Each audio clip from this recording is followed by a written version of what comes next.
Greetings and welcome to Caribbean Forum here on the Uhuru Radio Network, where we expand our ability to communicate and unite the struggles of African people towards victory and independence in our lifetime.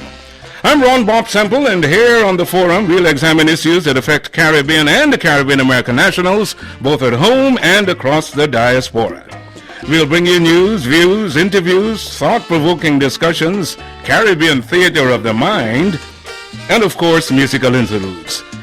I'd like to thank Chairman O'Malley Yushatella, who built the African Socialist International, an organization made up of African people in Africa, the United States, the Caribbean, and around the world to liberate and unite Africa and all its resources as the birthright of African working people everywhere. And also Brother Nyabinga for giving us the opportunity of bringing Caribbean Forum here to the Uhuru Radio Network and its thousands of listeners around the world. Of course, I'm in the capable hands of our engineer, Sandra Thompson. Thank you. Both Chairman and Nyabinga are both out away on assignment and would not be able to join us here in the studio. We'll open the phone lines a little later on so you can join us in discourse. Once the lines are open, you can call us using Skype. Oh, you've got to keep up with the technology. Yes, you can get us in on Skype. The Skype ID is Uhuru Radio. UHURURADIO. Or if you're calling in the United States, you can call area code 727-565-1599. That's 727-565-1599. If you're calling from across the pond, in the United Kingdom, it's 44020-8133-6629. That's 44020-8133-6629. Or you can email us. You can email us at dj@uhururadio.com. Well, on June 13th, 1980, we heard the shocking news that Guyanese Pan-Africanist, lecturer, author Walter Rodney was killed, and it was later determined that he was assassinated. Throughout the world, his life continues to be celebrated on this, the 30th anniversary of his demise. We will dedicate the second hour of our broadcast to the continued celebration of Rodney's life, and joining us will be Pan-Africanist and author A.U.C. Kwayana. There has been an increase in violence in the Caribbean and recently in Jamaica. The world was focused on this Caribbean island when the recent upheavals in the Tavali garden area of the capital Kingston, in which 76 people were killed as police searched for the still-at-large alleged crime lord Christopher Dudas Coke, who is wanted by the United States. We'll discuss the latest developments of this incident and others with Felicia Passad. She's the CEO of Heartbeat Communications Incorporated, an ethnic news service that provides news of importance. Back in April, she expanded Heartbeat into a full-service public relations and special events firm. We'll come back after this short musical interlude with Caribbean News in 5. We'll be right back.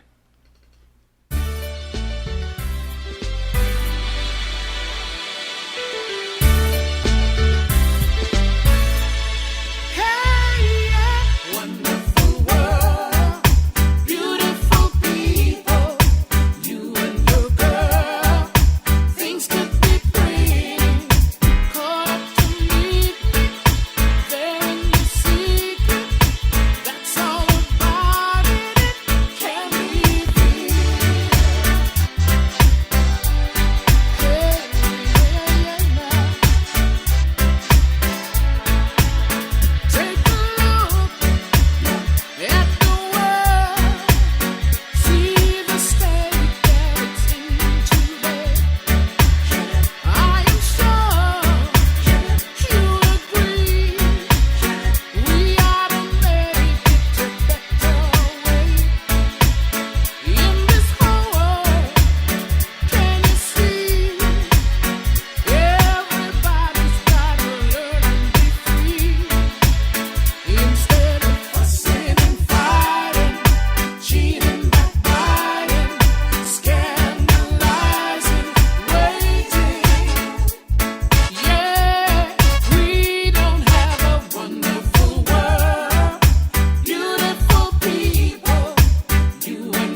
African people,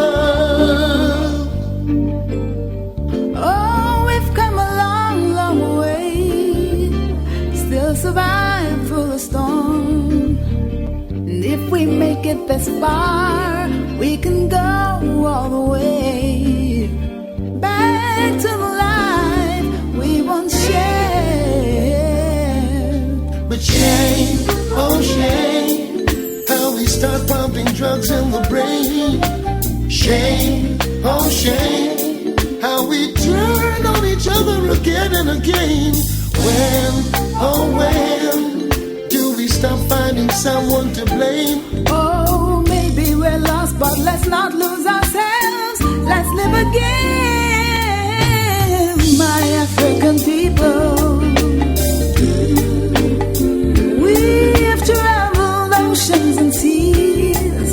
Time to rise from our knees. Teach our children the way, so they'll no longer stray away from the life that we once shared. It's up to you and me to rebuild a family. It's up to you and me to regain that old time respectability. When, oh when, do we stop finding someone to blame? Oh, maybe we're lost, but let's not lose ourselves. Let's live again.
Pumping drugs in the brain. Shame, oh shame, how we turn on each other again and again.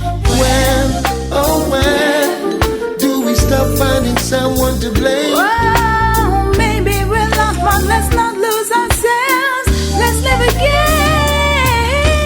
Shame, oh shame, shame, shame, my African brother. Oh, shame, shame, shame.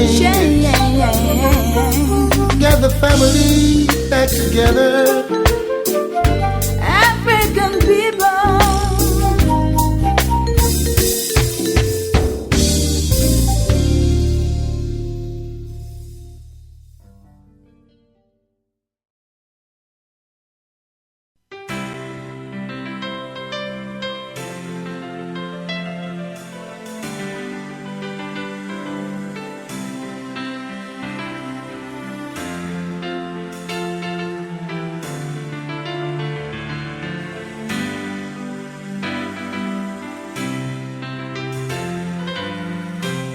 Do you know of El Dorado? The ancient story told about that fabled city whose streets were like...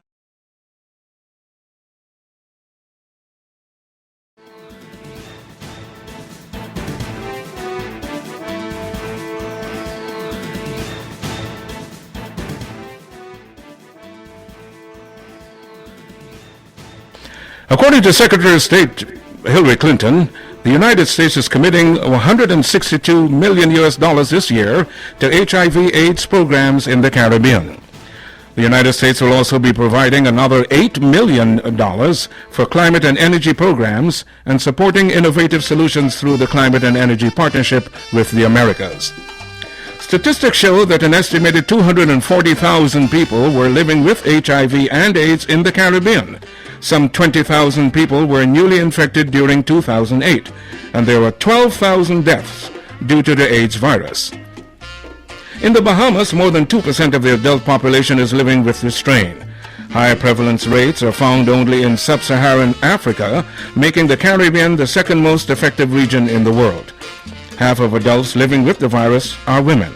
Prior to Haiti's earthquake, there were signs of decreasing HIV infection levels, which were partly attributed to an increase in condom use and changes in sexual behavior.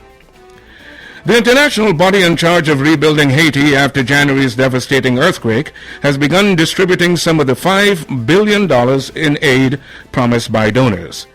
At its first meeting in Port-au-Prince, the Interim Haiti Reconstruction Commission approved $45 million in direct funding for the Haitian government's budget, as well as $25 million in loans for small and medium companies to help rebuild the economy. Large areas of Haiti are still in ruins after the earthquake, which killed more than 200,000 people. There is much concern that the upcoming hurricane season could cause further havoc.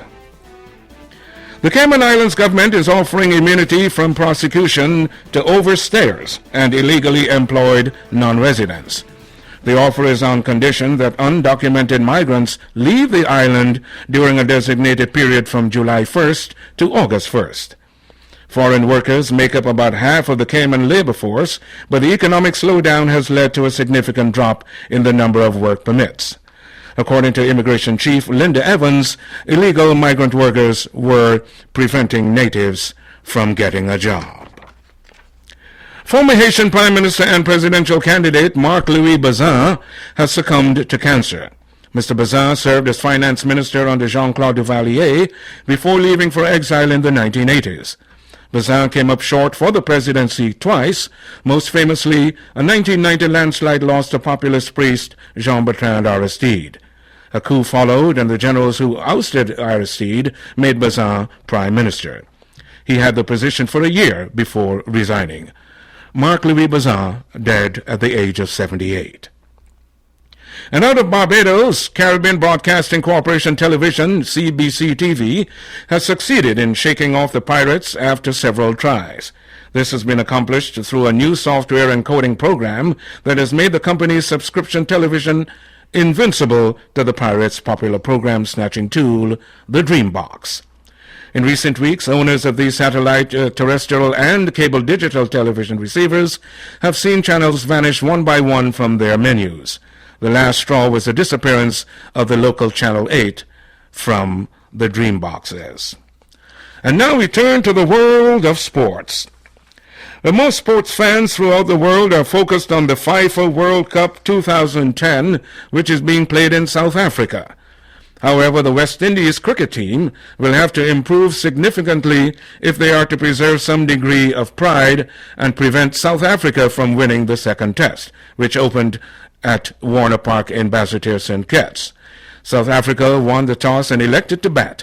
Bad light stopped play after South Africa amassed 296 runs for the loss of 3 wickets. Graham Smith was bowled by Kamar Roach for 132, while Shane Shillingford took the wickets of Alvaro Peterson and Hashim Amla. West Indies trail 0-1 in the 3-match series, following that 163-run defeat inside 4 days in the first test at Queen's Park Oval in Trinidad. The third test begins in Barbados on June 26th. And that's the Caribbean News rounded up in 5. You're listening to Caribbean Forum with me, Ron Bob Semple, on the Uhuru Radio Network.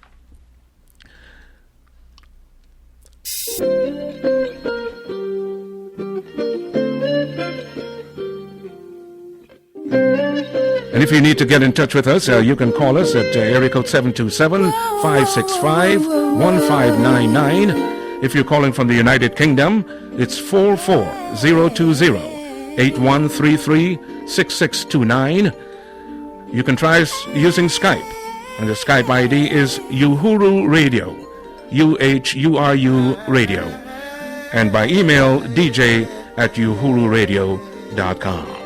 We'll be back with Miss Felicia Passad. We African people. Oh, we've come survive through the storm.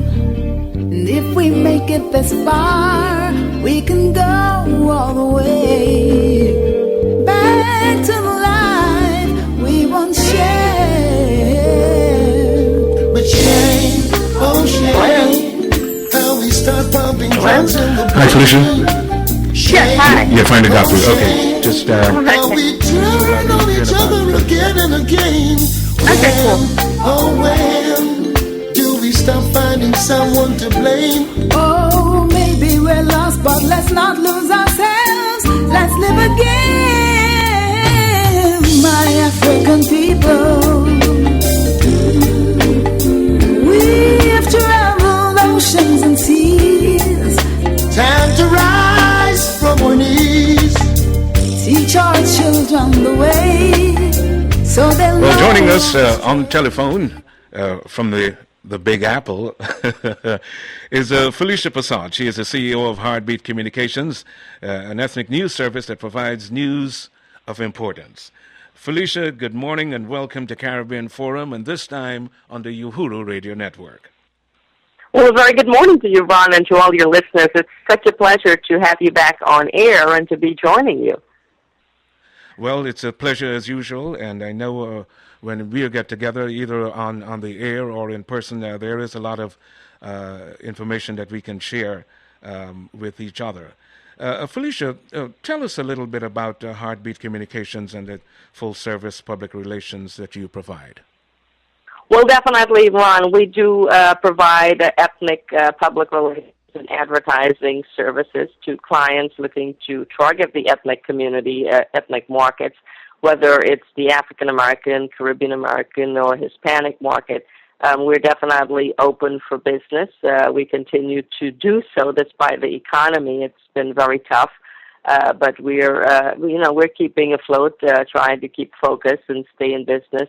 We definitely are also part of the PR Newswire, so clients who are interested in sending out press releases can do so through us because our Carib PR Wire is now a part of the PR Newswire. As I mentioned, we're speaking to you from New York, and I know there has been concern that not enough, or there has been a severe reduction of Caribbean news being provided for Caribbean nationals throughout the New York tri-state area. Could you confirm that, or add to that? That information that well, definitely. Obviously, the economy has had a very bad impact on a lot of small media companies. I mean, ourselves, we're basically, trying hard to keep afloat, but a lot of companies have not been as strong. They've gone belly up. A lot of little newspapers and more are struggling to really keep their doors open, especially the little print newspapers who are really dependent on local advertising, and the local businesses are not really advertising because they're feeling the pinch themselves. And so it is really a very bad rock and a hard place scenario that's happening in our community. So what we're seeing is that Caribbean Life, which is now owned by Rupert Murdoch and his group of companies, continues to dominate this marketplace, even though it's not even Caribbean-owned, even though there is very little sensitivity from the Rupert Murdoch network on behalf of people of color or anything of that nature regarding our community. So it's a sad situation, but I guess we're going to have to keep vigilant and hope that things continue. The radio situation is obviously the same. WWRL is now in receivership, so we're not really sure what's going to happen there. And so it's become a very, very tough market. There is no easier accessibility to information from the Internet. Would it be wise for these news outlets to lean toward getting their information imparted through the Internet? I mean, it is really an option. It's open to everyone, but I think at the end of the day, a lot more Caribbean nationals are also traditionalists in a sense that they still want to be able to read a newspaper or to be able to turn on their radio and hear that news, or turn on their television and get that news. And that really is the problem that a lot of folks encounter. So not everyone is internet savvy. So it's more the professionals and more the younger generation that is online. And those are the folks that we reach on Carib World News every day. More of the professionals, that's our readership. The research shows that as well. A lot more professionals, a lot more college students, a lot more graduates are the ones who are reading our newspapers. Not so much the blue-collar workers, the nannies, and the folks who are really the ones sending back the monies back home to prop up a lot of these economies. So that is really the problem that we encounter in everyone moving to the internet. It really it is not going to work for everyone. If you've just joined us here on Uhuru Radio Network, you're listening to Caribbean Forum with me, Ron Bob Semple. We're speaking with Felicia Prasad, who is a recipient of the New York Association of Black Journalists and the Independent Press Association Awards for Excellence. Felicia, as I mentioned earlier in the opening, there has been an upsurge in violence in the Caribbean, and with the attempt to arrest alleged crime lord Dudas Coke. What, in your view, could be the reasons for this upsurge?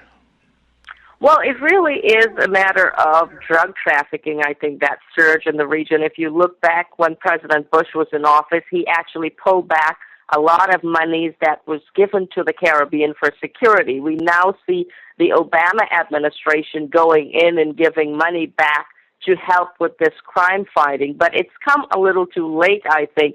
After President Bush pulled back that money, what happened was a lot of drug lords pretty much surged across the region. So the drug trafficking is now everywhere. You look all across the Caribbean, and it's not just in Jamaica.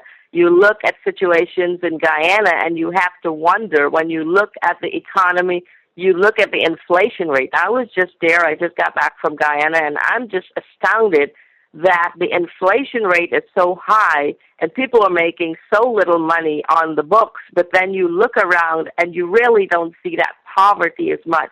You see these huge houses that are going up. You see these businesses everywhere. And, you really have to wonder where the money is coming from. And that is a scenario that's being played out, obviously, in Jamaica now, where the U.S. is trying to get Christopher Dada's Coke. My concern with this situation is I'm not really sure why suddenly the U.S. is interested in Dada's Coke when they've had him under spotlight for many years, and they've done absolutely nothing. So now the U.S. wants this guy so badly, they're willing to disrupt an entire nation to cause so much havoc in one country that it is really mind-boggling. And the police in Jamaica are very, very stressed. I don't know how they're going to be able to arrest him. I don't think that the 5 million Jamaican dollars that they've now put up is going to make a difference in getting a hold of this guy. Who really, 5 million Jamaican dollars, I think that's a joke to him and to many of the people who are loyal to him. Speaking of loyalty, he was able to get into the grassroots community and be able to help residents who are struggling, and I think that's where he's getting his support from the grassroots community. Definitely, and when you look back at the history of Jamaica, you have to blame the political parties as well. The PNP had their own dons, and the JLP had their own dons, and Christopher Dada's Coke's father was one of the dons that the JLP, the ruling party currently, created. So Christopher Dada's Coke remained loyal to the JLP, and that is why you saw all the confusion with the Prime Minister not wanting to really sign that extradition order in the first place to give him up, because there is loyalty even at the top.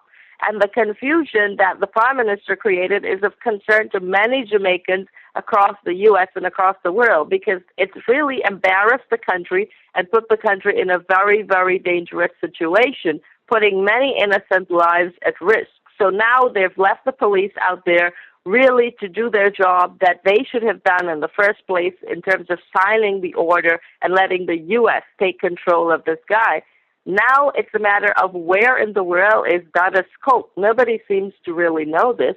And, the Jamaican police is completely stressed out. and really working against odds. When you look at the weaponry that Dada's Coke actually got imported into Jamaica, so they're going up against gangs with tremendous ammunition, much more at times than they have, and their lives are at risk. So it is a very dangerous scenario, but then one has to wonder, what is the U.S. going to do? Are they really going to help Jamaica in locating, in finding, and possibly helping them to arrest this guy, like they did when they went after You're listening the to guy in Caribbean the Forum drug here with me, Ron Bob lord. Semple on the Uhuru Radio Network, and you're speaking with Felicia Passad. We're talking about the latest is coming out of Jamaica with regard the still at large Christopher Dudas Coke, who the United States is after. If you'd like to join us in this conversation, you can call us at area code 727-565-1599, or you can Skype us. Skype us at the ID is Uhuru Radio, UHURU Radio. Yeah, Felicia, you did mention about Christopher Cook's father, because he was found dead in jail, a rather suspicious fire.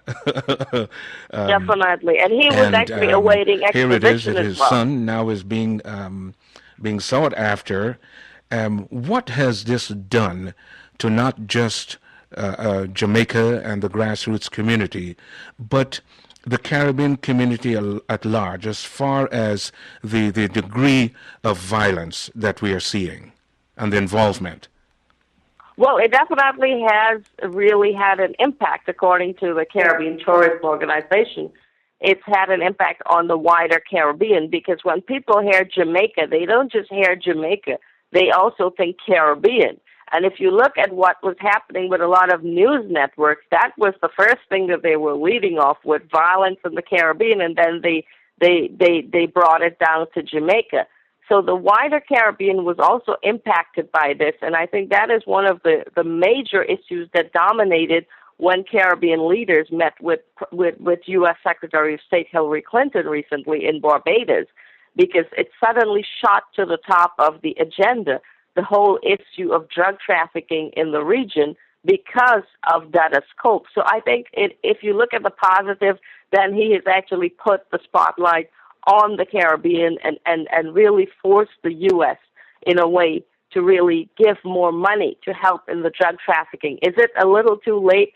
I think it is, because it's now widespread across the Caribbean. Every little person who the government cannot help get a job or provide jobs for, everyone who's affected by the economy is now turning to these drug dealers and drug lords across the region. And that is a major problem, because when you look at that situation, what it augurs, it does not augur well for the future, especially for young people in the region. You're listening to Caribbean Forum with me, Ron Bob Semple, here on the Uhuru Radio Network. We're going to take a short break and return with Miss Felicia Passad. Get ready now for one of the most important events of our time, the 5th Congress of the African People's Socialist Party. The Congress convenes on July 10th through 14th in Washington, D.C. under the slogan, One People, One Party, One Destiny. Hear presentations by African People's Socialist Party Chairman Omali Yeshitela and other leaders of the APSP, and witness as the party ushers in a new era of struggle. A new day is on the horizon. The U.S. front of the African Revolution will never be the same. For more info on the Congress, go to www.apspcongress.org or call 727-821-6620.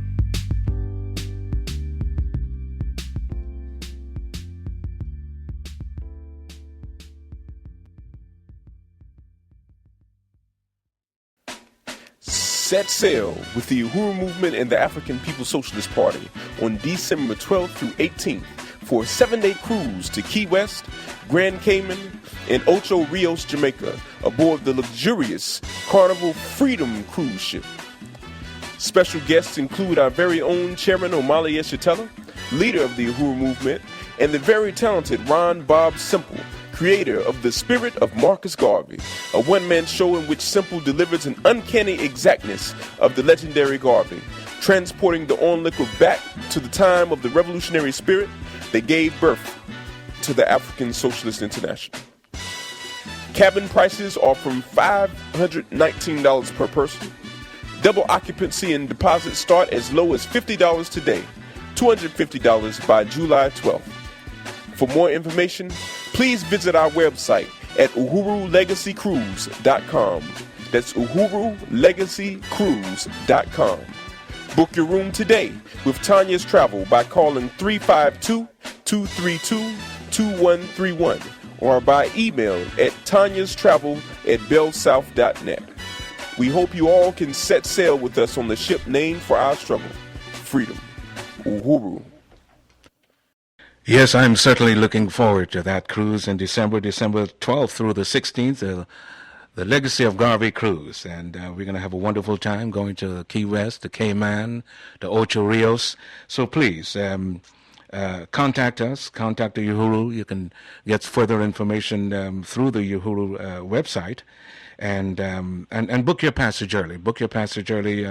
It's going to be a memorable occasion. The Legacy of Garvey cruise, and I have the honor and the privilege to present my one-man educational presentation on the spirit of Marcus Garvey.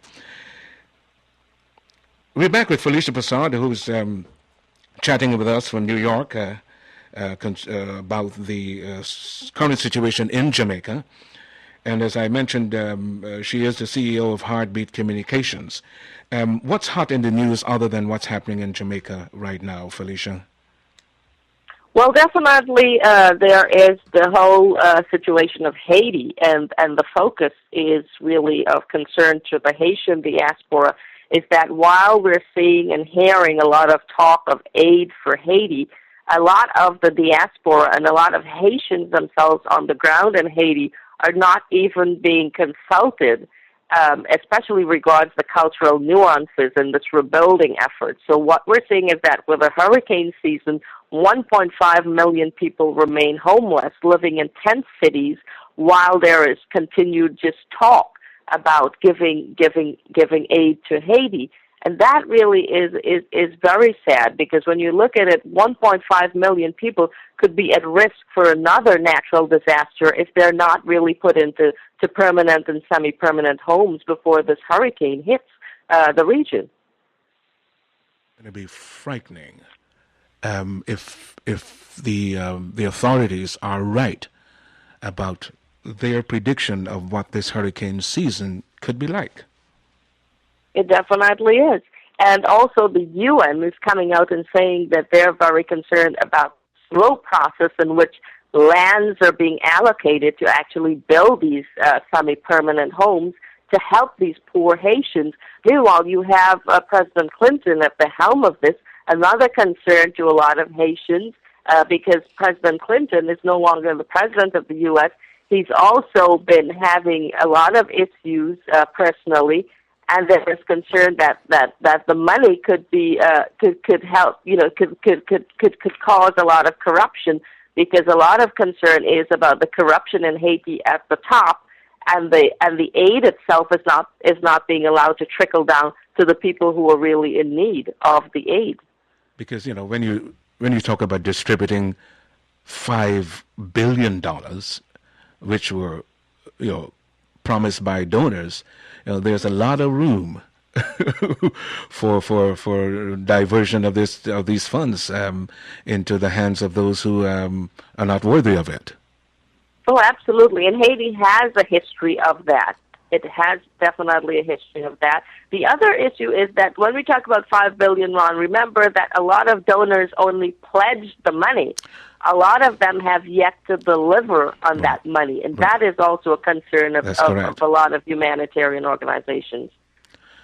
Yes, and the government there in Haiti is still shaky, and now that CNN and MSNBC and Fox and the other networks are out of Haiti, one is not really getting the up-to-date information as to what the status of things is, and what's really going on. And now, as we mentioned, with this upcoming hurricane season, that whole deforestation that has decimated parts of Haiti could be catastrophic. Not just environmentally, but because of these huge amounts of monies that are supposed to be spread and into rebuilding that nation. I think there needs to be a lot of transparency. Oh, absolutely, absolutely. And that is the concern of many Haitians. I know there was a Caribbean Diaspora Forum in Washington yesterday where that was one of the issues. Former Prime Minister of Jamaica, P.J. Patterson, was part of the panelists. The OAS hosted that situation because Haitians are also concerned that there are skills, there are lots of skill sets in the diaspora that are not being tapped. And that is the concern when you're looking at where exactly is this money going, who are the contractors getting the contracts to do these rebuilding, and do they really understand the geographic and cultural situation in Haiti, or are they just going to be building anywhere? Are we still going to have Haiti returning to an AIDS society? Because that's what it was before the earthquake, and it continues to be that way currently. Yes, as I mentioned in our news roundup segment, that prior to the earthquake, there were signs of decreasing HIV infection levels, which was partly attributed to an increase in condom use and changes in sexual behavior. But now, after the earthquake, and where folks are just desperate and just existing by any means necessary, there could be a resurgence of that promiscuity. Oh, definitely, especially when you look at reports coming out that are saying that young men, some of the criminal elements, are actually targeting young women and raping them in these 10 cities. And women are very much at risk because of that. A lot of young women, because they have no privacy now, they're living basically in tents. They have to bathe and shower in the open. They're vulnerable to all these elements that are in the society. And I'm very, very concerned that months later, after the earthquake, there are so many people who are still at risk, who are basically barely getting by, and there doesn't really seem to be a focus from the government. I know they're dealing with a lot of issues, but I think there needs to be more urgency to deal with the living victims of this situation than we've seen it happening in recent months. How effective has been Jean Proval, the Prime Minister of Haiti? Not Jean Proval. The current Prime Minister of Haiti is actually Jean Beauvray, and the president is the president's name eludes me. René Proval. Completely right now, René Proval, the president. I don't think he is as connected to the people, and which is why we've seen some protests against the administration in recent days.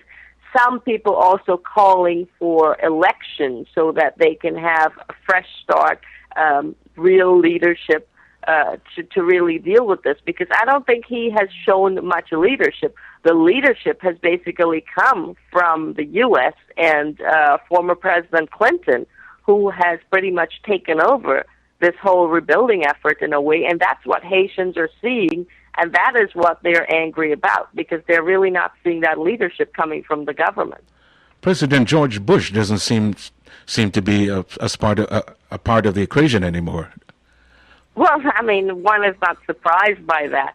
I don't really think that anyone really expected him to do much more than really do the PSA. At least I didn't. I think President Obama, to his credit, did a very good thing when he invited both of them. I think it was a very good thing on his part. But, we've really seen what President Bush has done to the Caribbean and to Haiti during his tenure. He really had absolutely no interest. His interest was in Iraq and its oil, and he did what he had to do. So I'm not surprised at all that he's not paid much attention to Haiti anymore. I know there was a lot of concern when both President Clinton and George Bush were announced by President Obama to spearhead this effort there in Haiti. And a lot of people were concerned about that because of the fact that that both men were in some form or fashion a part of the coup that that got rid of Jean-Bertrand Aristide. Absolutely, and it was one of the issues I think President Clinton actually even admitted to and apologized when he visited Haiti immediately after the earthquake. And he said that he is committed to helping Haiti rebuild.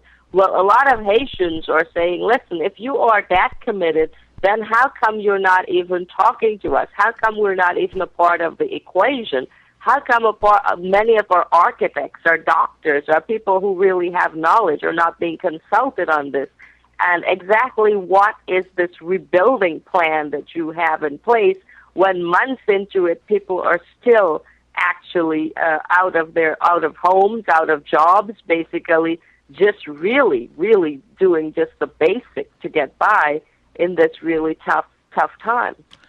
I was part of a forum at the University of South Florida a few months ago, talking about Haiti, and one of the questions asked was, how long do I think it will take for Haiti to come back to some sense of normalcy?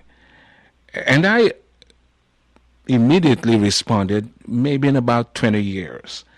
And folks said, oh, come on, Ron, it shouldn't take that long. Now, I'm just listening to you say, after all of these months, and there doesn't seem to be any definitive movement being made as far as concrete plans. It doesn't seem to be at all. I mean, the government came out with this plan that they said they needed all these billions for. What was wrong with the plan is that the plan did not address the immediacy of the problems facing the victims who have survived from this earthquake. And that continues to be the problem. That continues to be the concern. Until you can actually address that situation, how can you rebuild? How can you rebuild in a city where 1.5 million people are still homeless, or still out of jobs, or still basically scrounging on a daily basis to get by? And that is the problem that continues these months later. And that is what people are looking at and saying, wait a minute, where is all this aid money really going? Are they really helping the real people, or are they going into pockets of people who have been rich before the earthquake struck, or even the hurricane situation that we've seen? We're chatting with Felicia Passad, the CEO of Heartbeat News. Before we let you go, Felicia, how can one get in touch with you and be a part of your endeavor because of this fine work that you've been doing? You've been hanging in there, that I refer to on many occasions as stick-to-itiveness. So how can one get in touch with you, Felicia, before we let you go? Oh, absolutely. I mean, of course, we're at CaribWorldNews.com. That's CARIB worldnews.com. We're also on Carib.com. And, of course, they can catch me, those in New York, on WWRL this afternoon from 5 to 7 with Rennie Bishop on that station, 1600 a.m. So I'm pretty much around, And give us a telephone number again that we can... that one can contact you, or the website? Absolutely. It's 800-789-3062, 800-789-3062, or CaribWorldNews.com. That's 800-789-3062. You can contact Heartbeat Communications with Felicia Passad. Felicia, as usual, thank you very much for your contribution. Keep up this yo person's job that you have been doing for these many years, and looking forward to having you back on our broadcast at a future date. Thank you so much, Ron, and you keep up the good work, too. You've been at this much longer than I have, so thank you so much. Thank you, Felicia. Thank you very much. You're tuned into Caribbean Forum, here with me,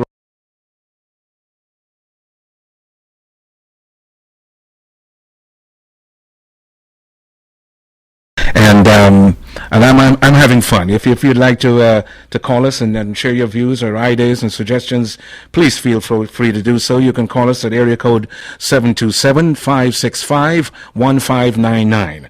That's 727-565-1599.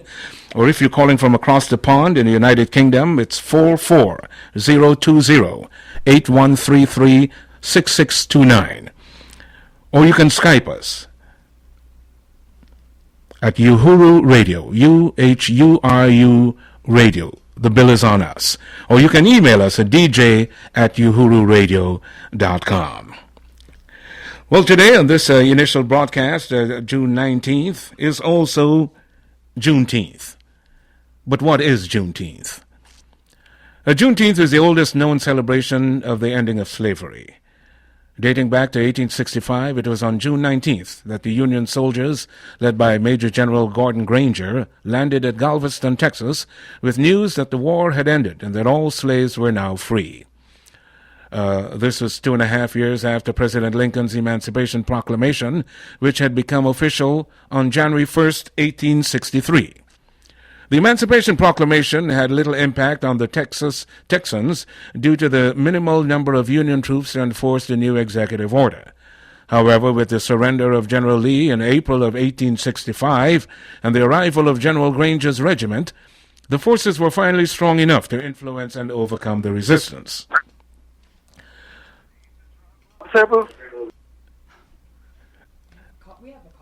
Yes, it is. Yeah.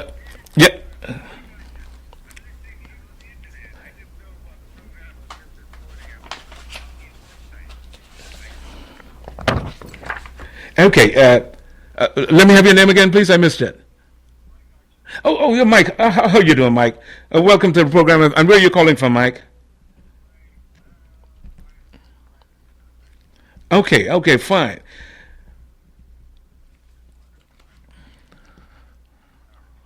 He's very articulate and right on point with many of the issues as they affect the Caribbean.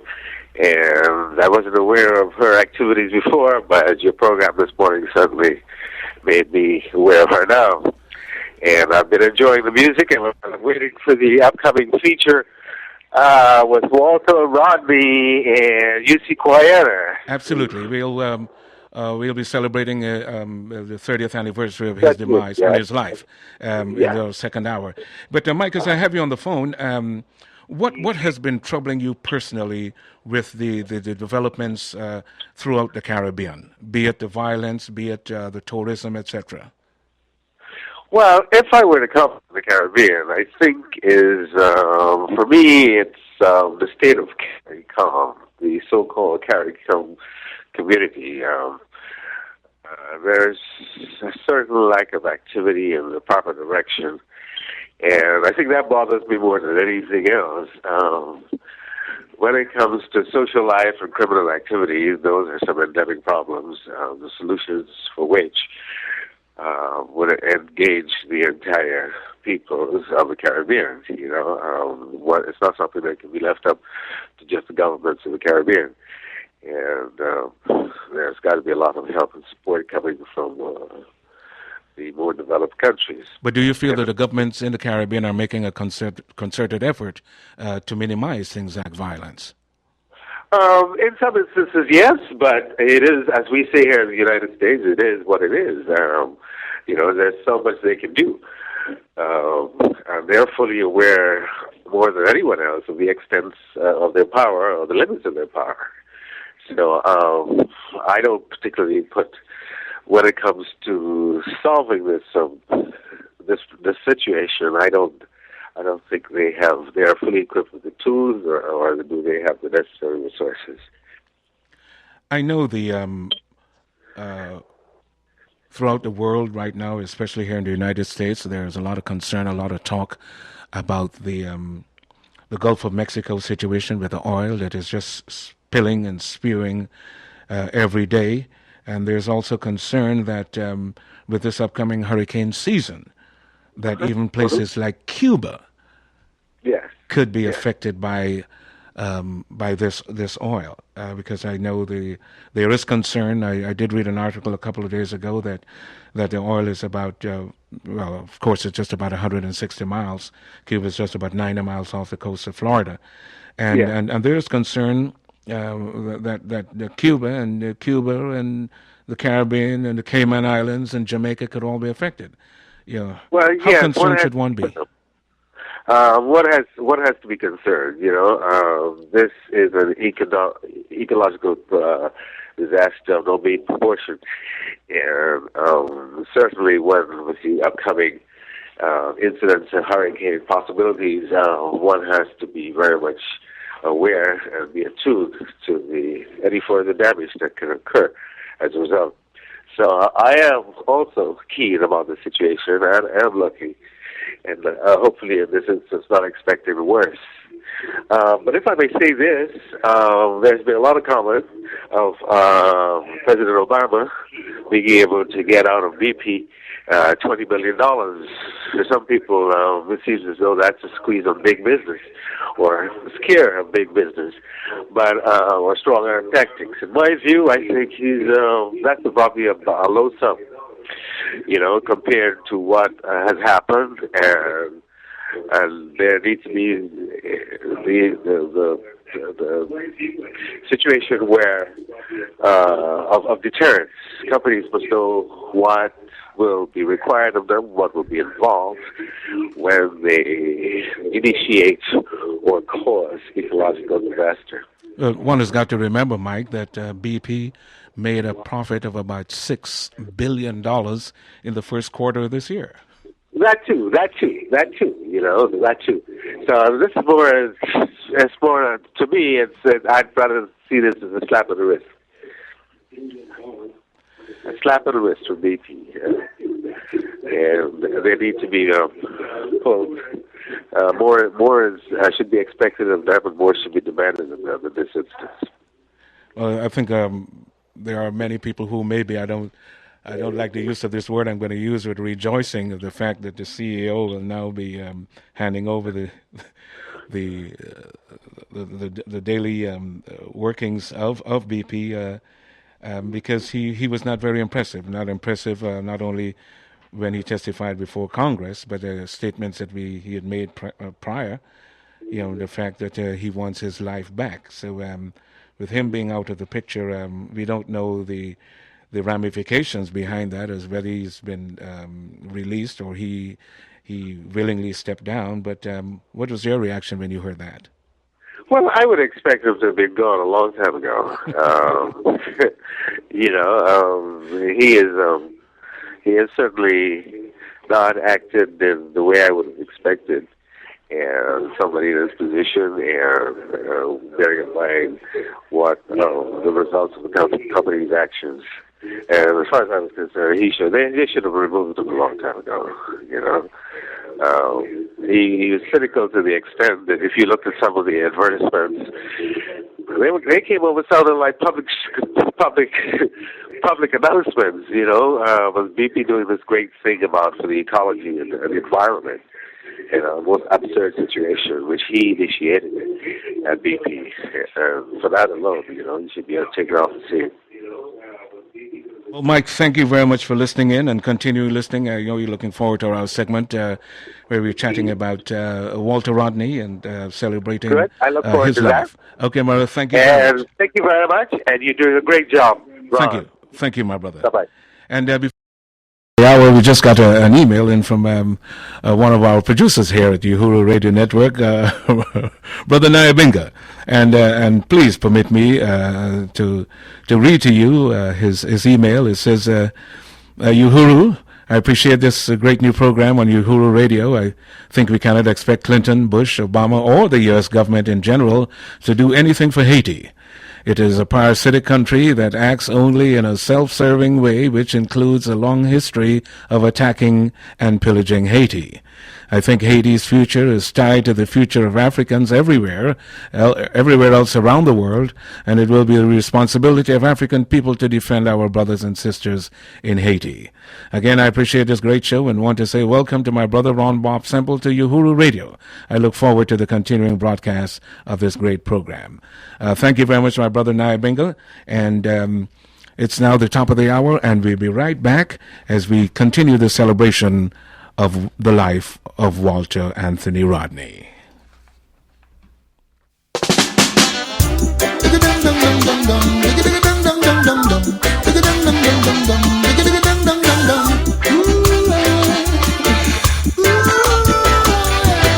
That's it. Now ain't it good to know that after so long years we can all come together, share each other's views, yes. Now ain't it good to know, aren't you feeling excited, yes, was the joy in me ignited when I heard the news, yeah, that no shot, no buzz, and then no one, no fuss, and then no fire, no burn, no, and no blood, no run. Say no shot, no bust, no, and then no one not goes on, and then the fire stop burn, oh, and the blood stop run, oh gosh, now all is united, there's no room for fighting, so let's just organize. Now all is united and you are invited to share this paradise. Now ain't it good to know that after so many years, yes, we can walk the streets and go where we wanna go. Wouldn't it be good to know that some old time enemies, yes, cease fire and let the beauty start a show, and then no shot, no bus, and then no one not cause, and then the fire no burn, oh, and no blood no run. Said no shot, no bus, no, and then no one no fuss, the fire no burn, no, and no blood no run. Okay, all is united, there's no room for fighting, so let's just all be nice. All is united and you are invited to share this paradise. Yeah, yeah. Dum, dum, dum, dum, dum, boy. Oh, my. Oh,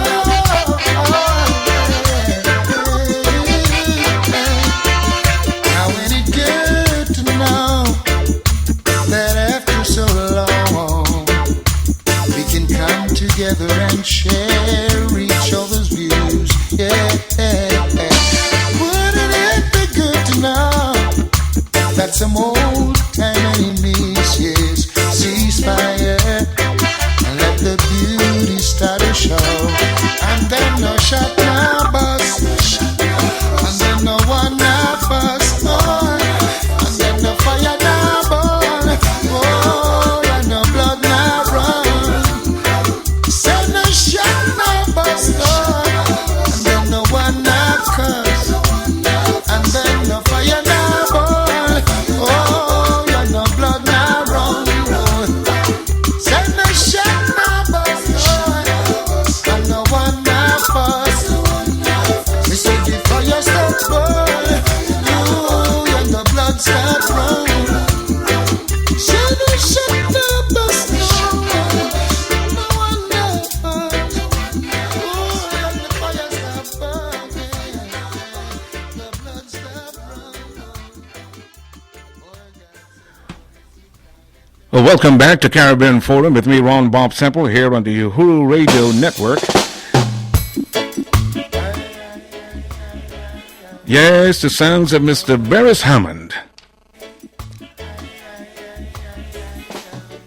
Well, on June 13th, 1980,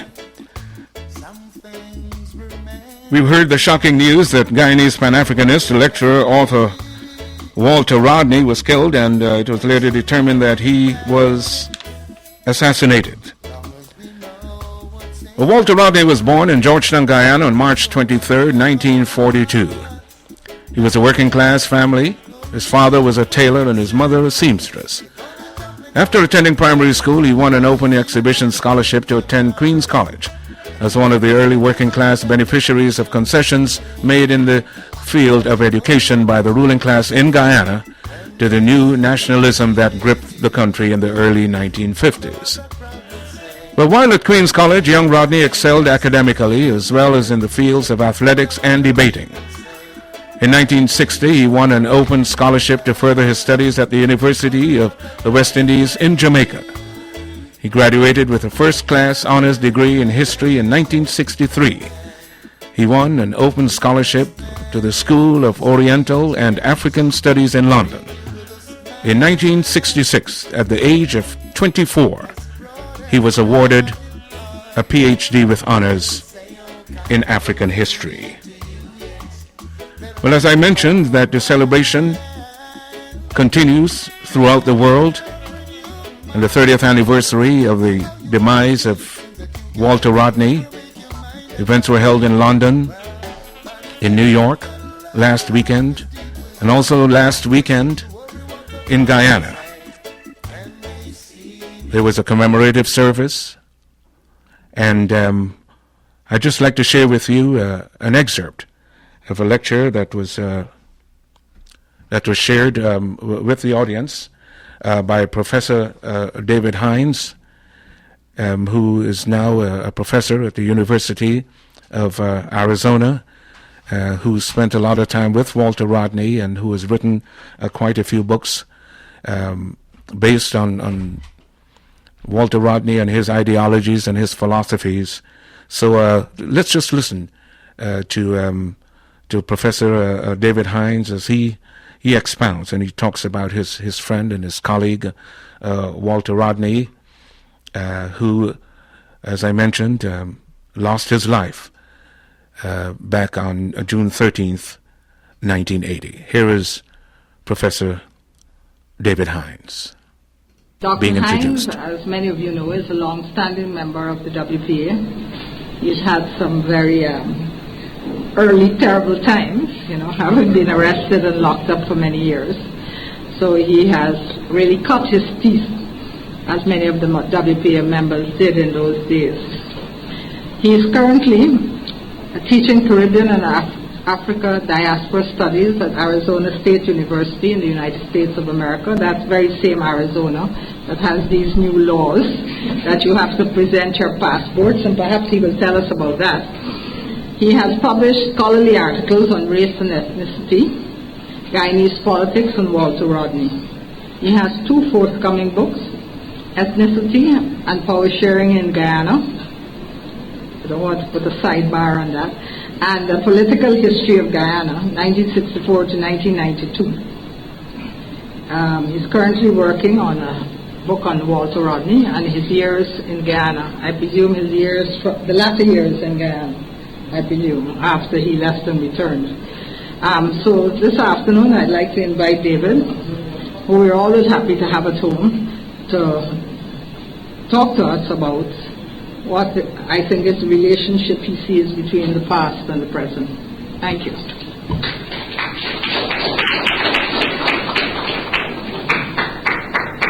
Thank you, Jocelyn, and good afternoon, everyone. I want to thank the Walter Rodney Commemoration Committee for asking me to give this talk as part of the activities to mark the 30th anniversary of Walter's assassination. Since I have been here for the last 2 weeks, at least 2 friends have asked me, why do we in the WPA continue to commemorate the assassination? Why don't we celebrate some other occasion? They wondered if it's not painful for us to have to relive that gruesome moment every year. And as I reflected on those questions, I have to admit that at least for me, there is still some degree of pain and anger that our Guyana was and is in pursuit and defense of power, capable of eliminating symbols of its very best. I deliberately do not confine my indictment to the past, for it is my firm conviction that the political culture which assassinated Walter Rodney is very much alive in Guyana today.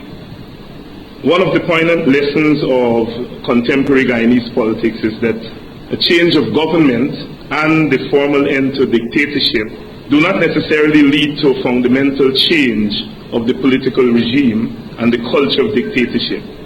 It is this lesson that largely informs my talk tonight. But I want to begin with Walter Rodney, since it is he who we are celebrating. And I contend that Rodney is the most important political person that emerged from Guyana in the 20th century. Rodney's importance lies not only in relationship to Guyana, but he's by far Guyana's most global political person. Some may take exception to this contention, but Rodney's impact on the shaping of social and political thought and action as they relate to Africa and the African diaspora and the post-independent Africa and the Caribbean puts him in a small company that includes C.L.R. James and W.B. Du Bois. It is almost impossible to engage a discourse of radical 20th century world politics without encountering the imposing presence of Rodney. So, for those of you who know the Rodney story, I ask you to be a little bit patient as I go over a few things.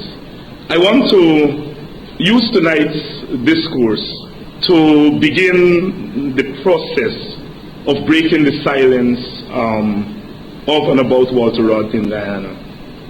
It's one of the absurdities of post-1992 Guyana. And the irony is that he, who more than most made the transition from an unelected dictatorship possible, has been one of the victims of those who now succeed at old dictatorship.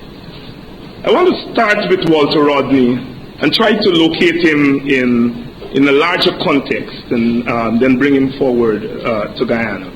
Black nationalists and Pan-Africanists generally supported the black-led government in Guyana from 1964 to 1992 out of a sense of Pan-African solidarity, but also because of its support for African liberation movements. Walter Rodney, however, took a different view. In a paper prepared for the 5th Pan-Africanist Congress in Dar es Salaam in 1974, he reasoned that African and Caribbean authoritarian governments that oppressed their own people were anti-Pan-Africanists. He argued for what he referred to as a revolutionary Pan-Africanism that was rooted in the aspirations and the liberation of the working class, and that a ruling class that opposes those aspirations was in effect representing white power rather than black power. In this regard, Rodney went against the grain of black nationalist thinking in relationship to black government. Rodney had several challenges when he returned to Guyana. The first challenge was how to convince African Guyanese that an African government was not working in their best interests. Secondly, how to convince Indian Guyanese that he, an African and a black nationalist, would not work against their interests. And thirdly, he had to convince those who were socialists how he, Rodney, was a socialist who was opposing a socialist government. And I think these were very important challenges that Rodney sought to overcome when he came here in 1974. In 1970, Walter Rodney's dissertation was published by Oxford University Press under the title A History of the Upper Guinea Coast, 1545 through 1800. Walter Rodney took up his first teaching appointment in Tanzania before returning to his alma mater, the University of the West Indies, in 1968. This was a period of great political activity in the Caribbean as the countries began their post-colonial journey, but it was the Black Power movement that caught Walter Rodney's imagination. Some new voices had begun to question the direction of the post-independence governments, in particular their attitude to the plight of the down-pressed. The issue of empowerment for the black and brown poor of the region was being debated among the progressive intellectuals.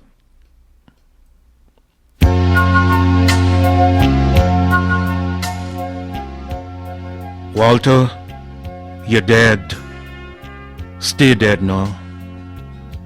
And the dangerous late 70s and early 80s fly and close the masses' eyes. There man live in buried truths. In the streets of the people where true revolution lies, banditry and the neglected platform of interracial cohabitation optimized. Where the Rodney dies, squandered fruits of misguided youth, fools taught lies, ignorance suffice and rise, still it rise, still it rise. Come revolution, come. Come revolution, come. I am revolution son, Rodney the champion, Rodney the revolution. Speak, Walter, of how we undeveloped ourselves. Speak emphatically of yourself. We want another revolution. Oh, let the groundings of knowledge gain at your sacred shelves. Tell the story of revolution and of the possibilities in themselves. Where lingering essence of marvelous light dwells, to this inherent death we must find a solution, wreaking havoc at our soul. Come dispel. A day of reckoning must compel an upward rise. Let us rise, let us rise. Come revolution, come. Come revolution, come. I am revolution son, Rodney the champion, Rodney the revolution. Those words written by poet James C. Richmond.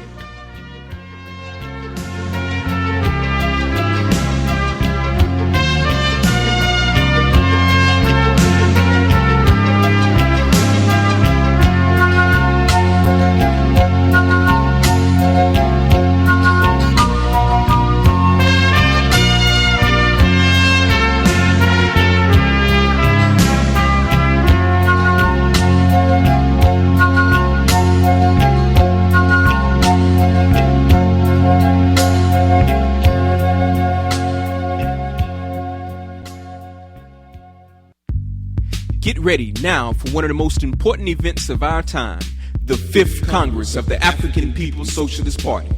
The Congress convenes on July 10th through 14th in Washington, D.C. under the slogan, One People, One Party, One Destiny.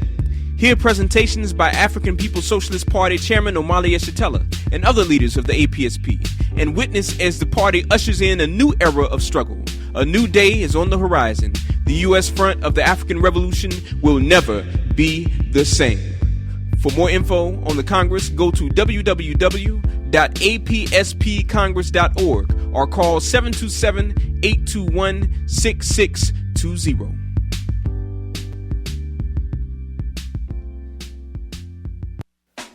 Set sail with the Uhuru Movement and the African People's Socialist Party on December 12th through 18th for a 7-day cruise to Key West, Grand Cayman, and Ocho Rios, Jamaica, aboard the luxurious Carnival Freedom cruise ship. Special guests include our very own Chairman Omali Yeshitela, leader of the Uhuru Movement, and the very talented Ron Bob Simple, creator of The Spirit of Marcus Garvey, a one-man show in which Simple delivers an uncanny exactness of the legendary Garvey, transporting the onlooker back to the time of the revolutionary spirit that gave birth to the African Socialist International. Cabin prices are from $519 per person. Double occupancy and deposits start as low as $50 today, $250 by July 12th. For more information, please visit our website at uhurulegacycruise.com. That's uhurulegacycruise.com. Book your room today with Tanya's Travel by calling 352-232-2131 or by email at tanyastravel@bellsouth.net. We hope you all can set sail with us on the ship named for our struggle, freedom, Uhuru. This is Max Rameau with Take Back the Land in the Umoja Village. You are listening to uhururadio.com, the online voice of the International African Revolution.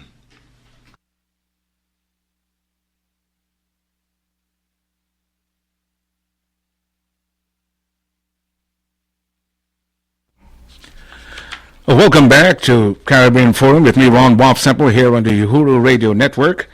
This is our first broadcast, and if you'd like to join us as we continue to celebrate the life of Walter Rodney, who met his demise on June 13th, 1980 in Georgetown, Guyana. You can give us a call at area code, if you're calling within the United States, area code 727-565-1599. That's 727-565-1599. If you're calling from across the pond in London, United Kingdom, you can call us at 44-020-8133-6629.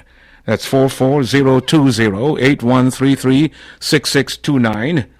And if you'd like to contact us via Skype, the Skype ID is Uhuru Radio, UHURURADIO. Or you can email us at dj@uhuru.com. Well, there were many individuals who were a part of Walter Rodney's life, and one of them is Ayusi Kwayana. We will be chatting with Ayusi, in a few minutes, as he has been in the struggle for many, many years, and I had the good fortune of meeting him back in New York and seeing him back in Guyana as a young man, fighting for his right and for the right of many Guyanese and many Africans throughout the world. Ayusi Kwayana will be joining us momentarily. Until then, why don't we just treat you with some music? But before we do, we have a caller on the line. Good morning or good afternoon, wherever you are in the world. Welcome to Caribbean Forum. May I have your name and where you're calling from, please? Good morning, Brother Ron. This is Roberta Kilkenny calling from Brooklyn, New York. I would like to salute you on a wonderful program this morning. And also, it's so good to hear you on the air because, of course, you were once based up here, and we miss you, but this gives us an opportunity to listen to you and the wonderful programming that you have to share with all of us. Well, thank you very much. What are your, if I may ask you, what are your feelings or your opinions, or from what you've either read or heard or experienced about Walter Rodney? Well, I knew Walter and his family quite well while I lived in Guyana. I think that your program is very important because, unfortunately, while Walter still has a major contribution to make through his writings and his speeches and so forth, the current generation is not aware of Walter Rodney. You know, some of the colleges are still using how Europe underdeveloped Africa, but beyond that, there's very little knowledge of his contributions. So I think your program is particularly important and on point today. Well, as we mentioned, we are celebrating the 30th anniversary of his demise, and yes, Walter Rodney's works and his books are being shared throughout universities, and he reminds me a lot of Marcus Messiah Garvey, who I have the privilege of presenting his words, his ideologies, and his philosophies.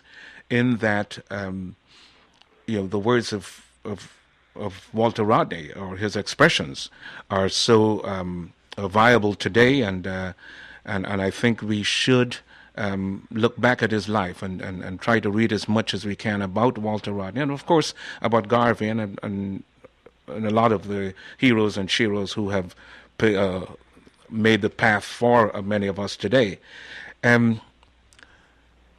As I mentioned, we're going to have Ayusi Kwayana, who I'm sure you are aware of, having come from Guyana, who will shed some light on his feelings, having worked with Walter Rodney. And I'm making an assumption right here that you are a parent. Yes, I am. Okay. what steps have you been making in your life to try to impart the words and the knowledge and the ideologies of individuals like Walter Rodney to your siblings? Well, part of it is just sharing the information about them. But the other part, I think, that's very important is the example you set within your own family.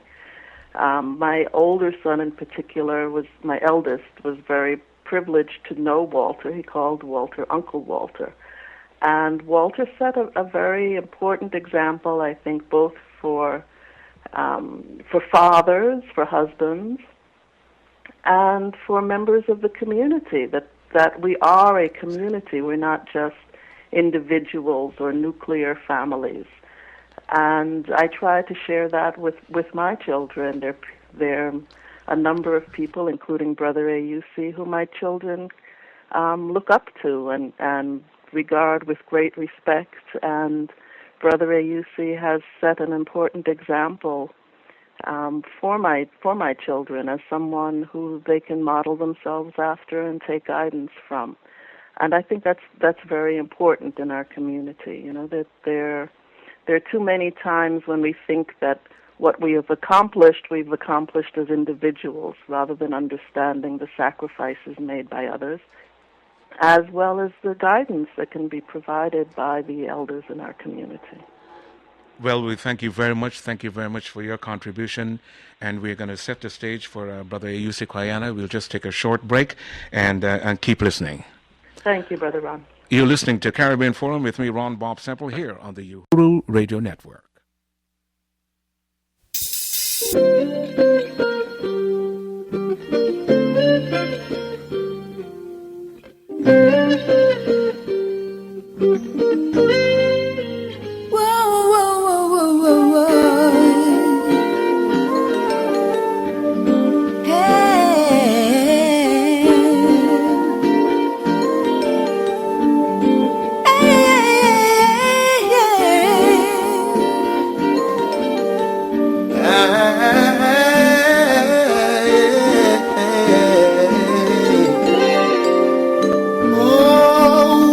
African people.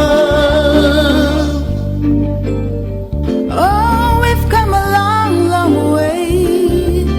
Still survive through the storm. And if we make it this far, we can go all the way. Back to the life we once shared. But shame, oh shame, how we start pumping drugs.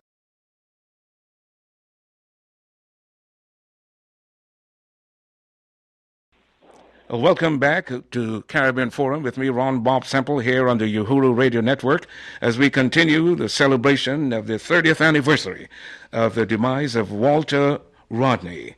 I know many of you have been waiting for this moment to be able to be part of this conversation with someone who has been very near and dear to Walter Rodney.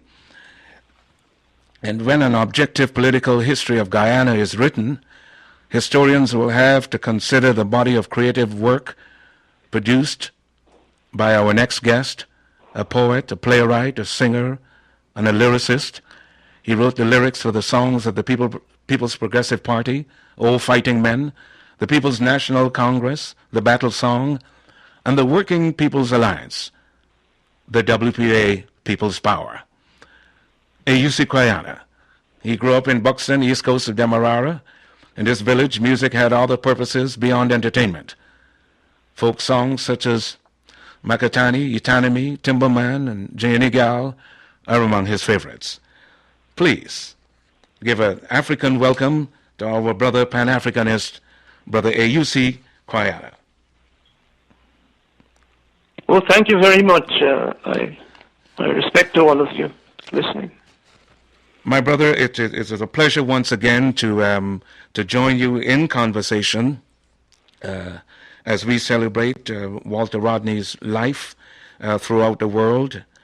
We were chatting a couple of days ago, and we know that there were celebrations in Guyana, in New York, at York College, under the leadership there of Dr. Iflaw Griffith, the provost there at York College and also in London. Brother Yussi Kwayana, you have been a stalwart. You have been part of the struggle and the fight for many, many years. You are now on the west coast of the United States, which is one of the reasons why we have you at this time. And thank you for getting up this early, sir, to share your input with us concerning Walter Rodney. For those who are not very much familiar with Yussi Kwayana, just give our listening audience a little snippet of who Yussi Kwayana is, and not just personally, but with respect to Walter Rodney. Well, I was about to say, don't thank me for going to bed late. It's not good for me. Well, I don't know. Everybody knows that story. I was part of those who saw a lot of positive promise in Walter Rodney's perceptions and campaign in many places, and particularly in Guyana. And I was continued my activity, my perhaps last quarter of activity in that spirit. Thank you.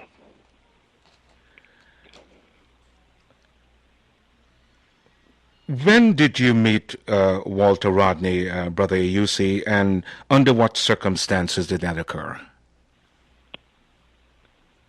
I never knew Walter Rodney before he left Guyana as a youngster to study.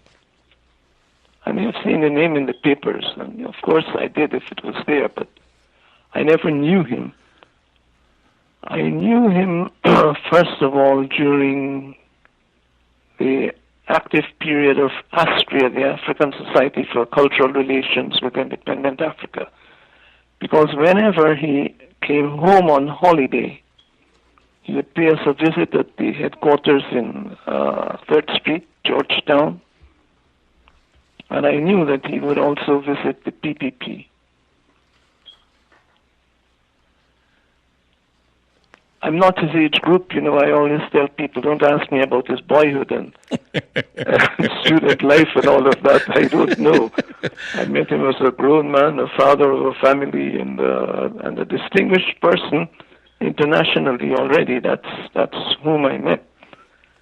And that meeting took place in 3rd Street in the Astria building.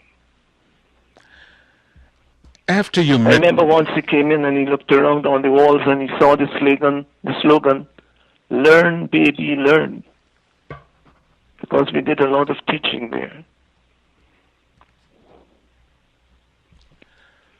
Having met with him and you got an opportunity to know him to an extent and to get close to him, whose idea was it to form the WPA? Well, the WPA was formed in 1974, and Walter Rodney was not a part of that formation. Walter Rodney was the impulse for the WPA becoming a political party. You see, the Working People's Alliance was formed out of internal experience from many of us who had been there and some who had left and returned. In November 1974, from 4 organizations already operating on the ground.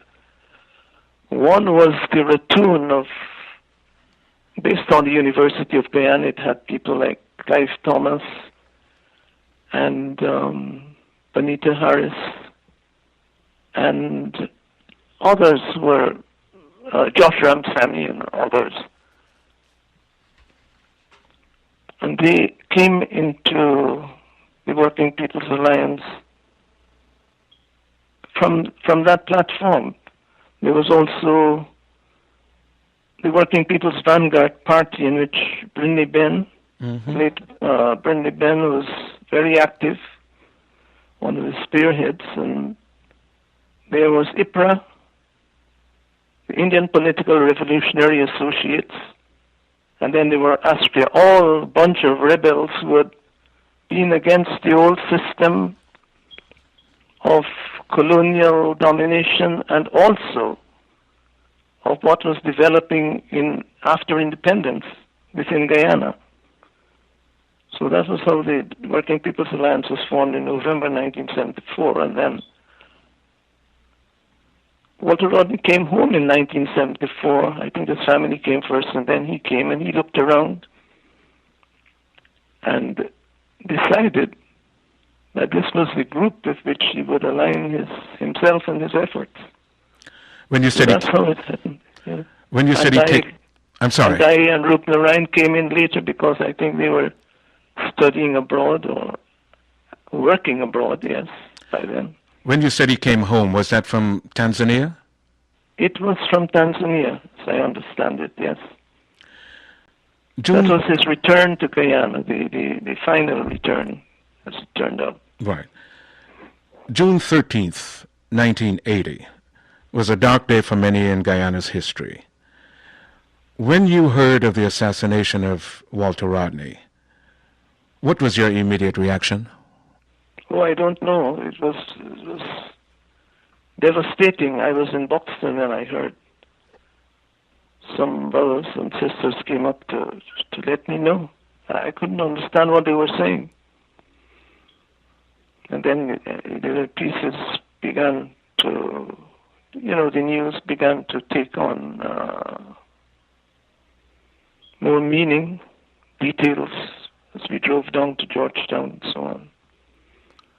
And most of us never had a picture of what had really taken place.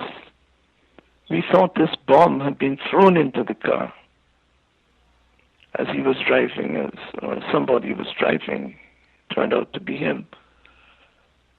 So that's how the news came to me, and we met in King Street, the bottom flat of the Carries and Fitzpatrick building, where there was a kind of committee room or press room or something like that, and we began to occupy that place to connect with the people and put out press releases. It was raining, dark and raining. It was a dark day in nature, by nature and by virtue of what took place. The skies were weeping, and that went on for the greater part of the day. The press came in there to see us, and people were in and out. Initially, were you suspicious of the way he died? Yes, of course. I mean, it was a total... all I could think of was enemy action, as we put it. Was he so much of a threat to the powers that be? Well, the head of the powers that be made no secret of that. We were told at one time to make our wills. Let them make their wills. For those listeners, Brother Yusei, I'm sorry to cut you. For those listeners who are not very much familiar with the structure of Guyana at that time, to whom are you referring to when you mentioned the head of the powers that be? I am referring to the Prime Minister, Mr. Forbes Burnham, at the time, who, although not president, had supreme powers. He had already declared. Oh yes, let me see. He was president, of course. Yes, in 1980. No, he was not yet president. He was Prime Minister Forbes Burnham. Right. But he had already declared the paramountcy of the party over the state and taken on a lot of extraordinary powers, which were illegal and which he exercised nevertheless. If you've just joined us, we're chatting with Yusei Kwayana, a Pan-Africanist, author from Guyana, And we are talking about Walter Rodney as we celebrate the 30th anniversary of his demise. If you would like to join us in this discourse, you can call us within the United States, area code 727-565-1599. If you're calling from across the pond in the United Kingdom, it's 44-020-8133-6629. Or you can Skype us at Uhuru Radio, or email us at dj@uhururadio.com. Brother Iyusi, there have been conflicting reports and writings of the relationship between Walter Rodney and Forbes Burnham, the then Prime Minister of Guyana. Was there hostility between the two men? I don't know what these conflicting reports are. You're in a better position than I. I don't know of any relationship between them. Okay. As I said, I caught up with Walter Rodney effectively after he returned in 1974. He had been denied the right to teach at the University of Guyana. He had been appointed by the academic board, and that had been cancelled or vetoed by the University Council, on which I understand there were a majority of persons favoring the Prime Minister's will. So I don't know what relationships people are talking about or trying to invent or reinvent. I don't know that they ever had a conference since he came back, and so I'm rather puzzled by that. I prefer not to, at this point, to hold an inquest or anything like that, but to speak of, in the time we have remaining, of his value to the country, if I may say so with respect. Yeah. And there are a lot of conflicting opinions about his death, whether it was assassination or they held an inquest there under Mr. Hoyt, which said it was an accident and all of that, so. The inquiry has not yet been held, and I am not a one-man inquiry, but I have a very strong opinion on which I have written, and I don't know if you want me to repeat all of that or spend the time explaining to people who never knew Walter Rodney in particular what were the results of his activity in Guyana. Well, not necessarily in depth, but if you can just, as we say back in Guyana, just if you can just précis it for us. Oh yes, I can do that. The remarkable thing about Walter Rodney is that he approached political activity, I think, as one willing to learn and one with much to teach. And that is how he came to Guyana. He began to re-examine our history in public and in private, took on new projects in his own scholarship, because he was very puzzled and defeated. People like Walter Rodney, Rupert Rupert and I, who had been abroad, had been very puzzled by the fractions of the working people, the breaking up into racial camps and so on, and he began to re-examine all of that in order to play a part in normalizing it. These were two major groups with their own history, their own cultural past, their own narratives, and these had become conflicted in this fight for power, which was very important to leaders in the Caribbean at that time. Who would succeed the imperial power? Who would personalize the group that succeeded the imperial power? And then it began the imperial power, and then it began to be which race would do that. And the coming together of the Working People's Alliance was a signal from us that we do not consent to this being a racial matter. We did not consent to racial dominance of any of the major groups, and we were very concerned about the elevation of the indigenous peoples who had no voice whatever in how things unfolded, you know. So he got down into that and became a very effective person in reconciling. It's most interesting that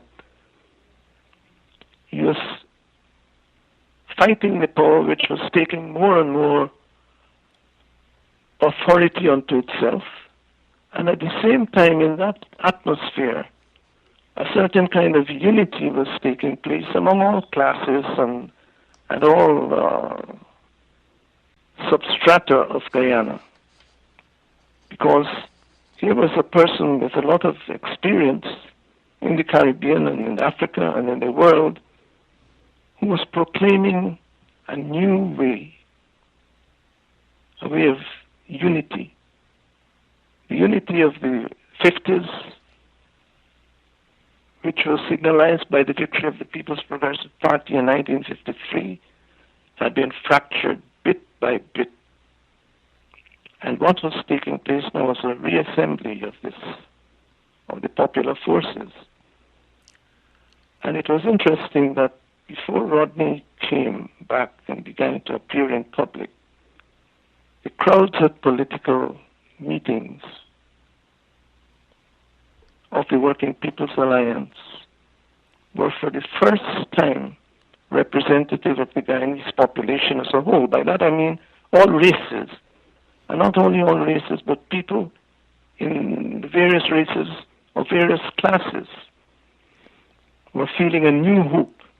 There was no victory, but there was a new hope, a new mobilization, touching everybody to the extent that we could go to any part of Guyana and be welcomed,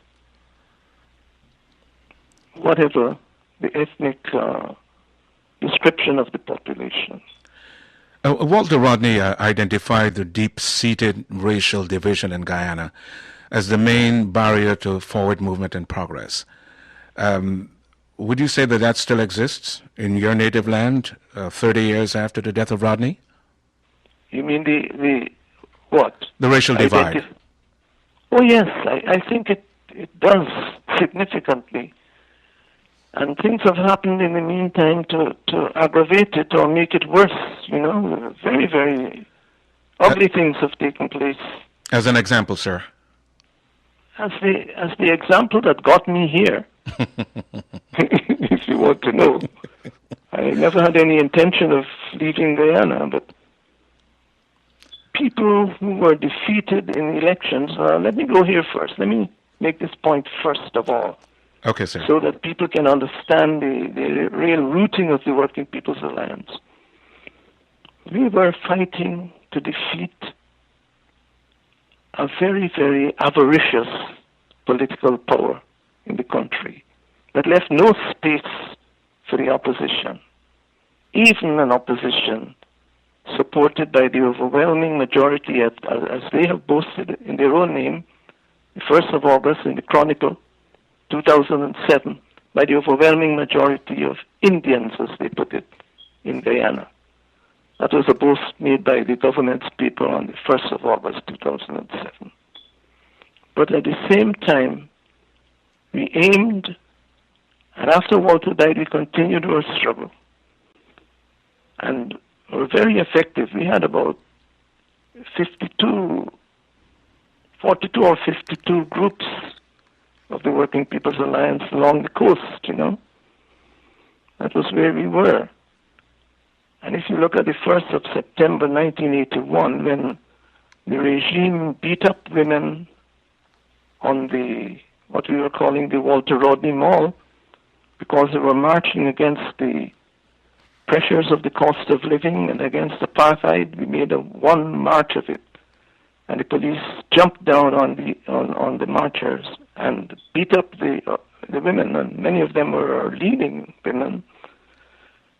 like Andaye, Bonita Harris, Miss Ganesh Jean from Buxton, Karen D'Souza, of course, and a lot of others, Diane Matthews and others. Not sure who were not there because I was taken off the scene, and I found myself being lodged at about 12, 5, 6, 7 police stations ending up at New Amsterdam. Anyway, the point I want to make is this. Out of all of this, the Working People's Alliance fought an election in 1985, which we know was rigged, and they sent me to the Parliament. And as a spokesperson and representative of the Working People's Alliance, and the voiceless, as we claimed, we claimed that we were representing the voiceless people. Some may not agree with it because there were others there, but this was our mission. We moved a motion for a national dialogue of all social forces in the country. And that was my privilege, instructed by the Working People's Alliance, to move that motion, and it was carried unanimously.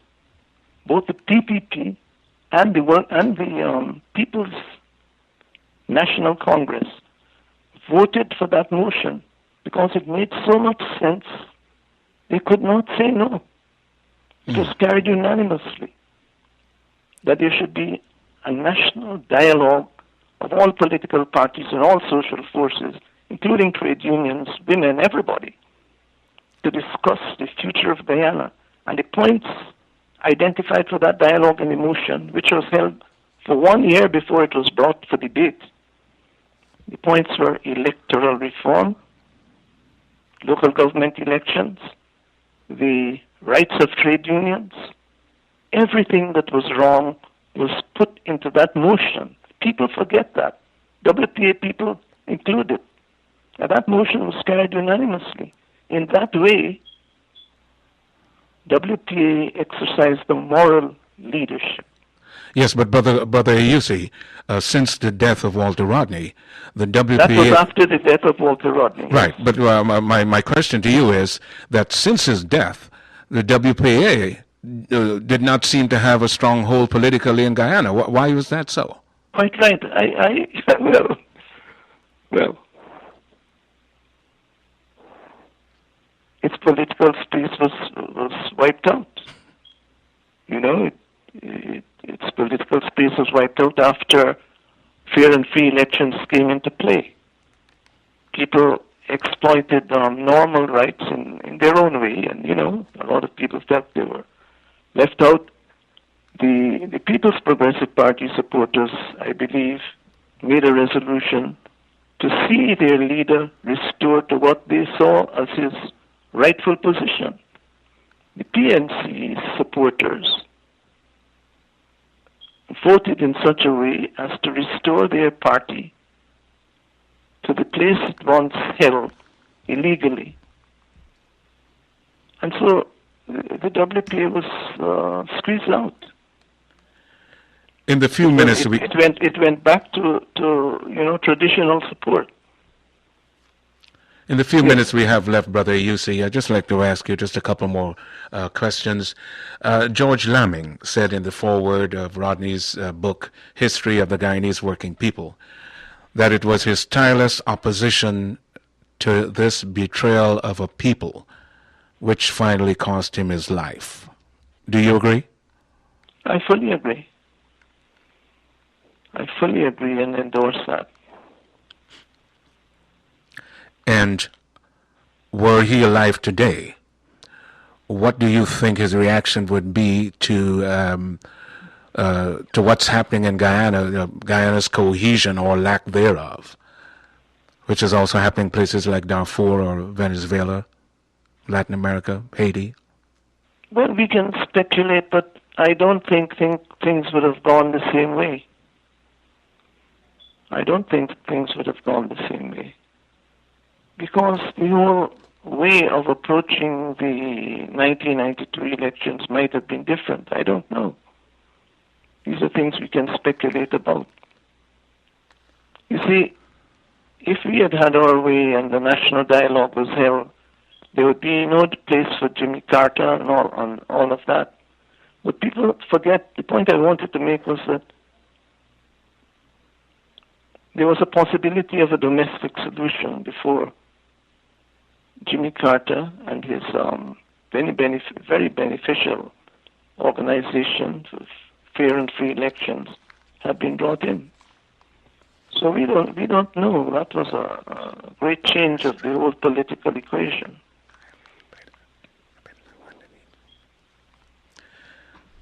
Well.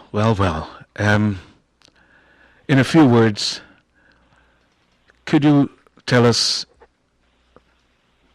what is Walter Rodney's legacy? Oh, yes. Walter Rodney's legacy was the part he played in respecting